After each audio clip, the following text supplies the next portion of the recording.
시청자 여러분 안녕하십니까. 2월 25일 JTBC 아침엔을 시작합니다. 먼저 오늘 아침 주요 뉴스입니다. 오늘 헌법재판소에선 윤석열 대통령 탄핵 심판의 마지막 변론기일이 열립니다. 윤 대통령이 최후 진술을 직접 준비 중인 걸로 알려진 가운데 어떤 메시지를 낼지 관심이 커집니다.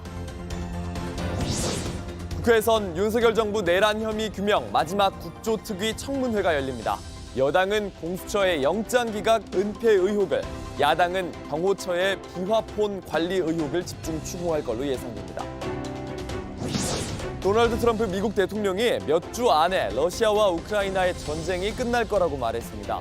우크라이나는 사실상 백기를 드는 쪽으로 기운 걸로 전해지는데 유엔은 러시아를 규탄하는 결의안을 채택했습니다. 전국 대부분 지역에서 건조한 날씨가 계속되면서 경기도와 경북, 충남 등에서 산불이 잇따라 일어났습니다. 올해 80건 이상 불이 났는데 지난해 같은 기간의 3배입니다. 강한 바람까지 더해지면서 피해는 더 커질 걸로 예상됩니다. 지난달 14일 1차 변론을 시작한 윤석열 대통령 탄핵 심판에 42일 만인 오늘 마지막 변론기일을 엽니다. 시간 제한이 없는 최후 진술을 앞두고 윤 대통령은 직접 할 말을 준비하는 걸로 알려졌습니다. 계엄은 불가피했다는 주장을 다시 한번 강조할 걸로 보입니다. 이재승 기자입니다. 오늘 윤 대통령 탄핵 심판 11차 변론기일에서는 시간 제한 없는 당사자 최후 진술이 있습니다. 이에 윤 대통령은 수감 중인 서울구치소에서 최후 진술서를 직접 작성 중인 것으로 알려졌습니다. 여권에서 임기 단축 개헌, 조기 퇴진, 권력 이양 등 다양한 의견이 전달됐는데 윤 대통령은 관련 의견들을 검토 중인 것으로 전해졌습니다. 계엄 선포로 국정 혼란 사태가 불거진 데 대한 사과의 뜻을 밝힐 수 있다는 관측도 나옵니다. 국민에 대한 사과 말씀도 들어가 있을 것 같고 대통령의 헌법상 권한인 비상계엄 선포로 인해서 대통령의 명령과 지시를 따른 분들에 대한 어떤 선처라든가 이런 말씀. 다만 대통령 대리인단은 임기 단축 개헌에 대해 대통령 뜻이 아니라며 거리를 뒀습니다. 탄핵을 면하기 위해 조건부로 무엇을 하겠다는 것은 대통령의 방식이 아니라고 밝혔습니다. 대통령 측은 부정선거나 야당 경고용 계엄 같은 기존 주장을 분류해서 정리하고 계엄이 불가피한 조치였다는 점을 다시 한번 주장할 것으로 예상됩니다. 반면 국회 측 대리인단은 헌정 질서를 수호하기 위해 헌재가 윤 대통령을 신속히 파면해야 한다고 강조할 것으로 보입니다. 왜 파면되어야 하는지, 그리고 사실과 다른 이야기를 지금까지 어떻게 주장했는지 헌법재판관님들께서 현명한 판단을 하시리라 그렇게 생각을 하고. 윤 대통령의 파면 여부는 오늘 변론이 끝난 뒤 2주 뒤인 3월 둘째 주에 결정될 가능성이 큽니다. 앞서 노무현 전 대통령은 최종 변론 2주 뒤, 박근혜 전 대통령은 11일 뒤에 선고가 나왔습니다. JTBC 이재승입니다. 최후 변론에선 윤 대통령이 국민에 대한 사과의 말을 할지도 주목됩니다. 10차례에 이르는 변론기일 동안 윤 대통령은 호수 위에 있는 달 그림자라며 계엄이 아무 일도 아니었다고 주장했고 대국민 사과는 하지 않았습니다. 강희영 기자입니다. 한 여권 관계자는 최후 변론에 대해 대통령께서 많은 의견을 듣고 직접 쓰고 계시다며 원고는 당일날까지 수정될 수 있다고 했습니다. 주목되는 건 대국민 사과 여부입니다. 윤 대통령은 지난해 비상계엄 선포 이후 혼란에 대해 딱 2차례 사과했습니다. 매우 송구스럽게 생각하며 많이 놀라셨을 국민 여러분께 진심으로 사과드립니다. 짧은 시간이지만 이번 계엄으로 놀라고 불안하셨을 국민 여러분께 다시 한번 사과드립니다. 하지만 이 담화들 역시 계엄 선포가 불가피했다는 데 방점이 찍혀 있었습니다. 또 탄핵 심판이 시작되곤 계엄이 법적 테두리 안에서 이루어졌다고 강변해왔습니다. 아무런 일도 일어나지 않았는데 지시를 했니, 지시를 받았니, 이런 얘기들이 마치 어떤 호수 위에 떠 있는 달 그림자 같은 거를 쫓아가는 그런 느낌을 좀 많이 받았고요. 윤 대통령은 최후 변론에서도 공수처의 수사는 위법하고 야권은 탄핵 공작을 벌였다는 기존 입장을 반복할 걸로 보입니다. 일각에선 임기 단축 개헌과 같은 제안을 할 수 있다는 전망도 나오는데 일단 윤 대통령 측은 탄핵을 면하기 위해 조건부로 뭘 하겠다는 건 대통령의 방식이 아니라고 선을 그었습니다. 진정성 있는 사과가 필요하다는 목소리가 여당에서도 이어지고 있습니다. 최소한 대통령이 양심적으로 크게 사과하는 것이 하지만 그간 대통령의 태도와 결국 결단은 대통령께서 하시는 거란 주변의 전언에 비춰볼 때 윤 대통령이 진정성 있는 사과를 할지는 불투명합니다. JTBC 강연입니다. 지금까지 윤 대통령은 유독 곽종근 전 사령관과 홍장원 전 국정원 1차장의 증언을 흔들려고 했습니다. 하지만 지난 변론을 돌이켜보면 여러 증인들은 일관되게 이번 계엄의 위헌성을 말했습니다. 조보경 기자입니다. 비상계엄은 선포했지만 실제로는 아무런 일이 일어나지 않았다는 걸 강조한 윤석열 대통령. 내란 프레임으로 만들어낸 체포, 누구를 끌어내는 일, 그런 일이 전혀 일어나지 않았고 핵심 쟁점인 정치인 체포, 국회 무력화 지시를 가장 적극적으로 부인했지만 계엄 당일을 기억하는 증인들의 증언은 일관됐습니다. 또 방첩사에서 비상계엄의 기간 동안에 왜 이런 사람들을 체포하려고 했을까라는 궁금증이 있었고 빨리 국회 문을 부수고 들어가서 안에 있는 인원들을 밖으로 끄집어내라. 그건 대통령이 말씀하신 겁니다. 윤 대통령 측은 홍장원 전 차장, 곽종근 전 사령관의 증언을 흔드는 데 집중했습니다. 하지만 다른 증인들 역시 윤 대통령 측 주장을 뒷받침하지 못했습니다. 조지호 경찰청장은 정치인 체포 명단을 들었다고 한 검찰 진술을 재확인했고 한덕수 국무총리는 계엄 전 국무회의의 위법성을 증언했습니다. 김용빈 선관위 사무총장이 나와 부정선거 의혹을 부인하기도 했습니다. 헌재가 유일하게 직권으로 채택한 조성현 수방사 경비단장의 증언은 명확했습니다. 위인처럼 지금 행동을 하고 있습니다. 저는 위인도 아닙니다. 제가 아무리 거짓말을 해도 제 부하들은 다 알고 있습니다. 그렇기 때문에 저는 일체 거짓말 할 수도 없고 해서도 안 된다고 생각합니다. 내부로 들어가서 의원들을 끌어내라. JTBC 조보경입니다. 지금까지 헌법재판소는 변론에 참여하지 않은 재판관은 선고에도 관여하지 않는다는 원칙을 적용해왔습니다. 박근혜 전 대통령 탄핵 심판 때처럼 이번 윤 대통령 탄핵 심판도 8인 체제에서 결론이 날 걸로 보입니다. 김혜리 기자입니다. 헌법재판소는 지난 10일 마은혁 재판관 후보자 임명 보류 사건의 변론을 끝냈습니다. 선고 시기는 재판부 평의에서 정해지면 당사자에게 통지하겠습니다. 2주가 지났지만 아직 선고 시점은 정해지지 않았습니다. JTBC 취재 결과 헌재는 마 후보자를 뺀 8인 체제에서 윤석열 대통령의 탄핵 심판을 선고하기로 사실상 결정한 것으로 파악됐습니다. 헌재 관계자는 통상 변론에 참여하지 않으면 선고에도 관여하지 않는다고 설명했습니다. 탄핵 심판처럼 변론이 꼭 필요한 사건은 변론에 참여한 재판관만 선고를 하는 게 원칙이라는 겁니다. 재판부 표현대로 종합변론으로 변론이 모두 마무리되면 선고 전에 마 후보자가 임명이 돼도 변론에 참여할 기회가 없습니다. 2017년 박근혜 전 대통령 탄핵 심판 때도 8인 체제에서 결론이 났습니다. 탄핵이 인용되려면 재판관 6명 이상이 동의해야 하는데 당시 8명 만장일치로 파면을 결정했습니다. 변론이 끝나면 재판관들은 집중평의로 결론을 내고 결정문을 작성합니다. 노무현 전 대통령은 최종 변론 뒤 2주 만에, 박 전 대통령은 11일 만에 선고가 나왔습니다. JTBC 김혜리입니다. 오늘 국회에선 윤석열 정부 내란 혐의 규명, 마지막 국조특위 청문회가 열립니다. 여야는 공수처의 영장 쇼핑 의혹과 비화폰 관리를 두고 공방을 벌일 걸로 보입니다. 조민준 기자입니다.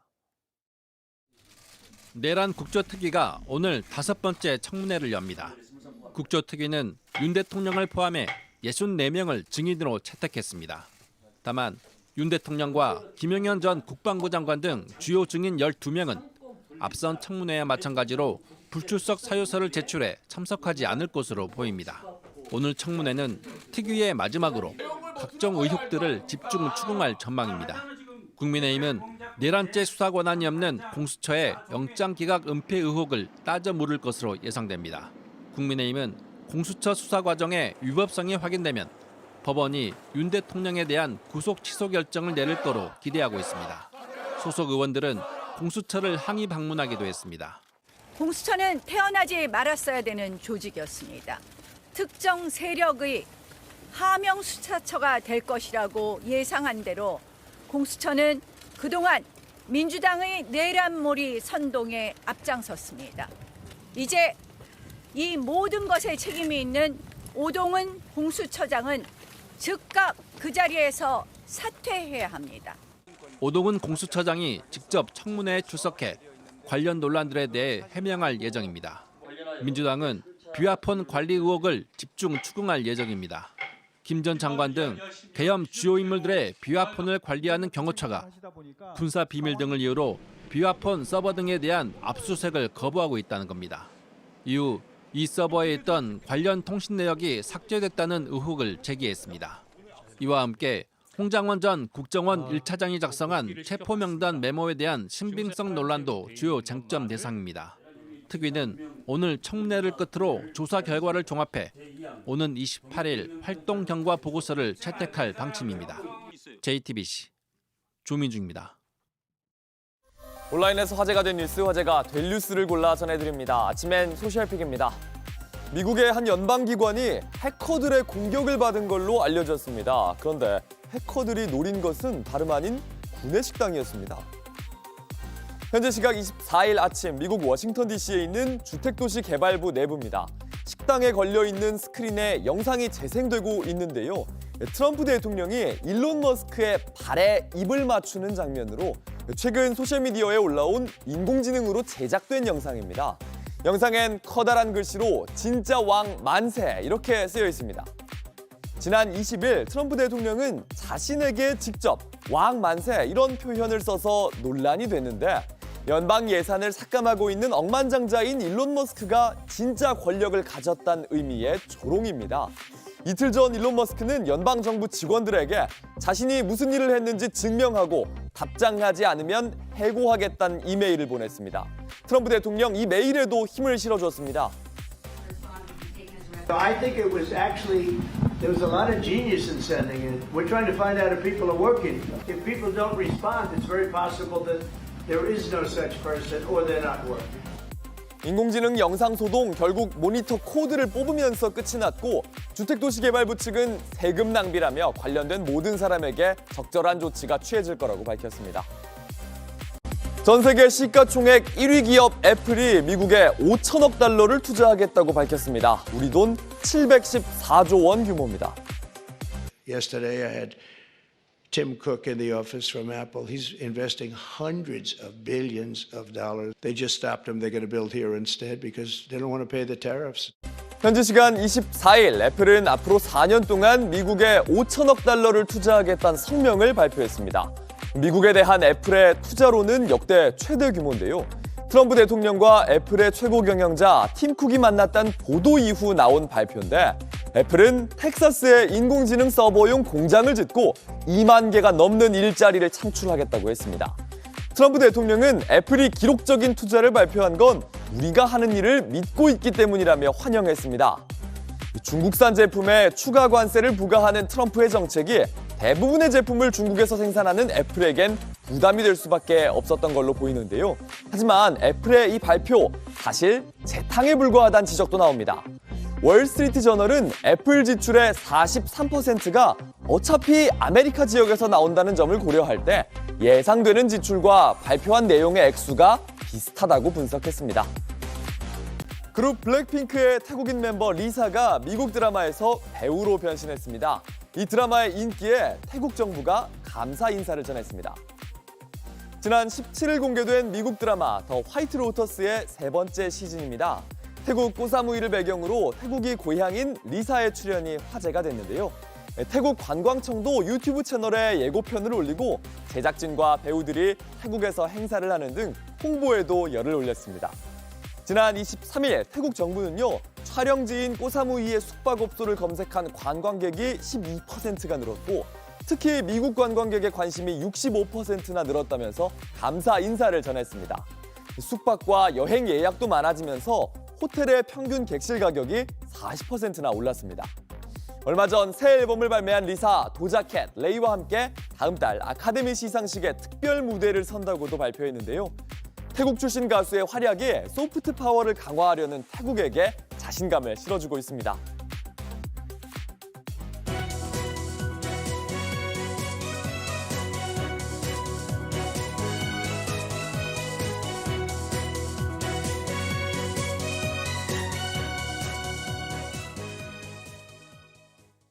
(12.3) 내란의 핵심 관계자 중 한 명인 여인형 전 방첩사령관이 계엄 한 달 전 썼던 메모를 JTBC가 입수했습니다.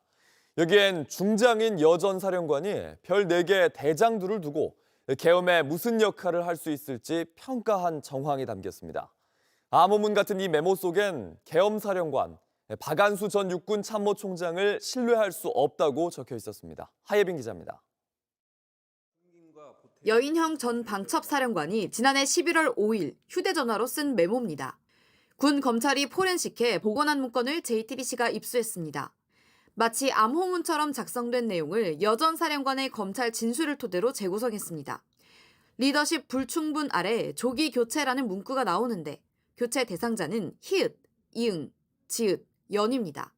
각각 합참의장, 육군참모총장, 지상작전 사령관, 연합사 부사령관의 앞글자를 따서 쓴 겁니다. 가장 눈에 띄는 건 내란 사태 당시 계엄 사령관을 맡았던 박안수 육군참모총장이 언급된 부분입니다. 신뢰할 수 없다, 아무것도 모른다, 감정만 앞선다고 적혀 있습니다.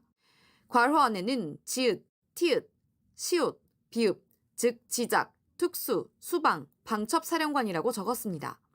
아래엔 보안 위험, 인허로 들어오면 안 됨이라고 덧붙였습니다. 박 총장을 믿을 수 없다는 게 사령관들의 생각이고 때문에 계엄의 인허, 즉 핵심에 끼워주면 안 된다는 메모로 추정된다고 검찰은 보고 있습니다.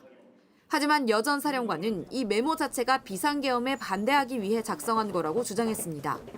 박 총장 관련 부분도 계엄 사령관 시키는 걸 반대한다는 생각을 써놓은 거라면서 대통령이 비상대권 등의 이야기를 하면 육군 참모총장이 잘 알지 못하면서 동조를 할 수 있을 거라고 생각했다. 즉 박 총장이 계엄에 적극 가담할까 봐 반대했다는 취지로 진술했습니다. 하지만 검찰은 이 메모가 계엄 모의 과정을 뜻하는 걸로 보고 수사 중입니다. JTBC 하예빈입니다. 건조한 날씨 속에 경기도와 경북, 충남 등 전국 곳곳에서 산불이 잇따라 일어났습니다. 이번 주엔 봄철 산불의 주범인 고온 건조한 강풍, 양간지풍까지 예보돼 있어서 긴장감이 높아지고 있습니다. 밤사이 사건 사고 윤재영 기자입니다. 산등성이 위로 휘뿌연 연기가 피어오릅니다. 어제 오후 2시쯤 경북 안동 야산에서 산불이 났습니다. 산불 진화용 산림청 헬기 9대가 진화에 투입됐고 1시간여 만에 불은 꺼졌습니다. 경북 청송에서도 어제 오후 산불이 났습니다. 역시 약 1시간 만에 진화됐는데 어제 하루 일어난 산불은 이곳들만이 아닙니다. 경북을 비롯해 충남 아산, 경기 연천 등 전국에서 산불이 잇따랐습니다. 올해 발생한 산불은 80건 이상, 지난해 같은 기간의 3배 수준입니다. 건조한 날씨에다 강한 바람까지 더해지면서 피해가 커진 건데 앞으로 예보를 고려했을 때 산불 위험은 더 커지고 있습니다. 오늘은 서쪽 지역과 제주를 제외하고 전국에 건조특보가 내려져 있습니다. 이번 주엔 동해안을 중심으로 고온 건조한 바람인 양간지풍이 불 것으로 예측됩니다. 산림청은 작은 불씨도 대형 산불로 번질 수 있는 만큼 각별한 주의를 당부했습니다. 화물차 한 대와 경차가 찌그러진 채 도로에 서 있습니다. 차 유리창 파편도 널브러져 있습니다. 오늘 자정쯤 인천 한 도로에서 중앙선을 넘어 유턴하던 경차와 직진을 하던 1톤 화물차가 부딪혔습니다. 이 사고로 30대 남성 운전자 2명이 다쳤습니다. 경찰은 운전자가 신호를 위반했는지 등을 조사하고 있습니다.